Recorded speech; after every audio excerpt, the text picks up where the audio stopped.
The subject of Oriental harems is still interesting to the general public, despite the fact that how much information has already been published about the sultans and their concubines. To explain this phenomenon is quite simple. In European countries, rulers always had wives to continue the dynasty and official or secret mistresses. This was the order of the day. But sultans, Arab or Ottoman, did things more simply. Their religion allowed them to keep as many women in their house as they liked, but with the condition that they were fully provided for. A woman who entered the harem became completely dependent on her lord, both morally and materially. For the female community in the houses of the faithful, there was a specially fenced-off part of the house, the entrance to which was allowed only to the lord. In the lexicon of the Arabs, there is even a special word for harem, haram. Haram means forbidden, hidden from view. And of course, in every Muslim house, to maintain order among the women of harems were specially trained people, eunuchs. Eunuchs were divided into several types, white and black. In addition to skin color, they were also divided by the type of surgery they underwent into sculpions and eunuchs.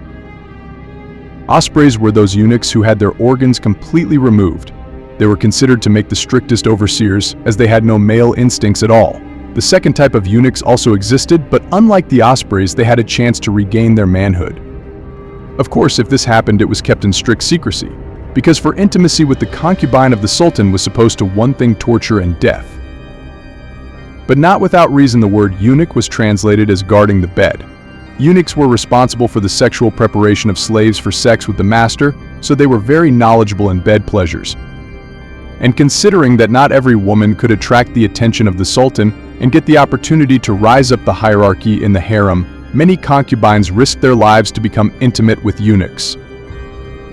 Yes, eunuchs were not considered to be full-fledged men due to the lack of necessary organs, but they had developed imagination and had visual aids for intimacy bonhom, which helped them to please a woman in a way that no man would do. Of course, in the event that a concubine was caught in the act, her fate was sad. Eunuchs, while supervising women, also performed the work of executioners. A slave accused of disobedience or violation of the harem, the executioners in red clothes sewed into bags and drowned in the Bosphorus or strangled. But this was not always the case.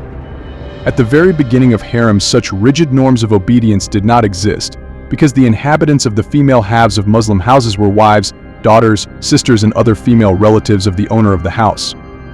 And female relatives were not slaves with whom such harsh measures were required. Slaves and maids and seraglios appeared much later, when the size of a man's harem began to demonstrate to others his success and prosperity. At the same time, it became necessary to control women, because now not only relatives but also slave women lived there. Not every woman could enter the harem. Before that, she was waiting for a medical examination to make sure of her excellent health and innocence. The second prerequisite was to change religion.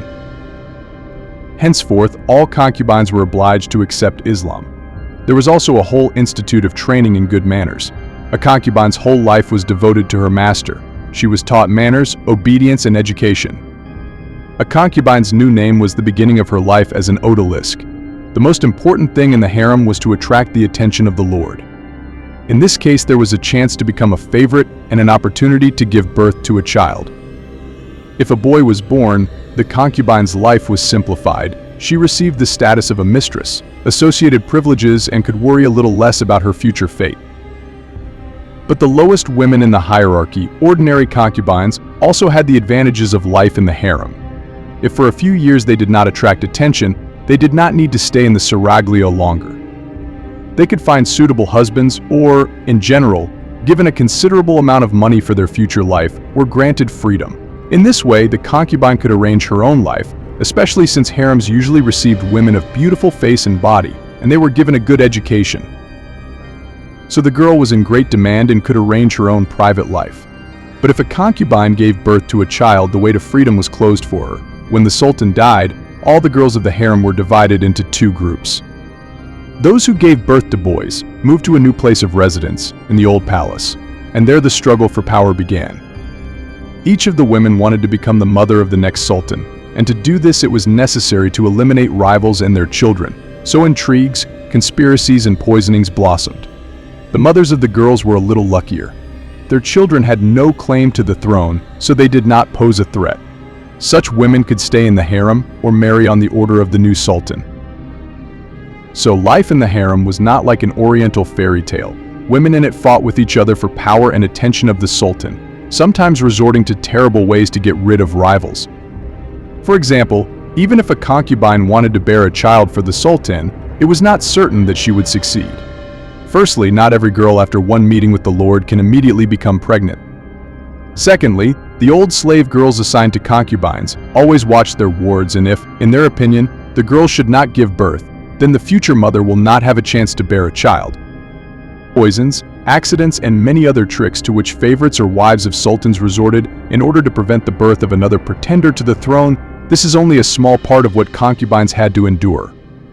However, there are exceptions to every rule. If a concubine had intelligence and had also managed to gain supporters among the harem servants, her chances of a successful birth increased. If she kept the pregnancy and gave birth to a healthy baby, the concubine would rise up the hierarchy of the harem and receive all the privileges she was now entitled to.